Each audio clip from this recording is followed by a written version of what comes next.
Status की Airtel Tower सिंगदा थबक तौरिबा केयरटेकर सिंगी खुसुमल हेंगत्रबदी सेप्टेम्बर 13 तगी Airtel Mobile Network सदाउन तौरगनी हाइना All India Trade Union Congress आइतुकना लाउथोक्रे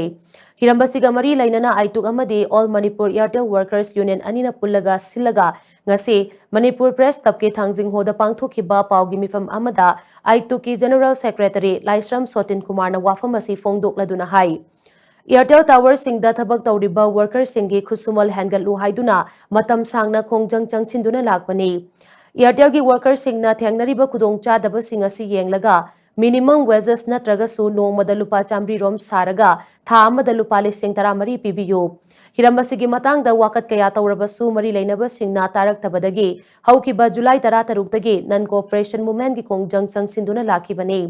अदुबु ngasi फाउबा मरी लैनबा सिंगना येंगसिंदुना थबक तो ओंथोकपा लैत्रि तालिबा दिमान असि मरी लैनबा सिंगना येंगसिलगनी हाइरकपगा लोइनना संगसिलिबा खोंजंग असि हंदोकना बा हाइरकपा लैरे मरमदुना ngasi हौदुना सेप्टेम्बर 15 फाउबगी ओइना नन कोऑपरेशन मूवमेंट की खोंजंग असि हंदोकले करिगुंबा सेप्टेम्बर 15 फाउबगी मनुंगदा तालिबा दिमान असिगी मतांगदा खनदबा तारबदी स्टेट पुंबदा एयरटेल मोबाइल नेटवर्क सदाउन तौबगी खोंजंग सथरगनी हाइना महागना फोंदोखी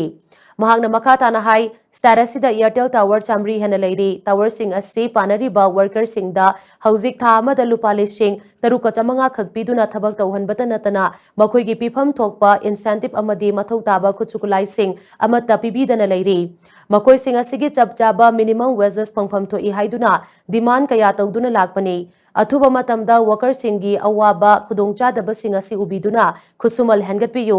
तालिबा डिमांड असि मियोइबगी फंगफम थोकपा राइटनी हाइना महागना मखा ताकी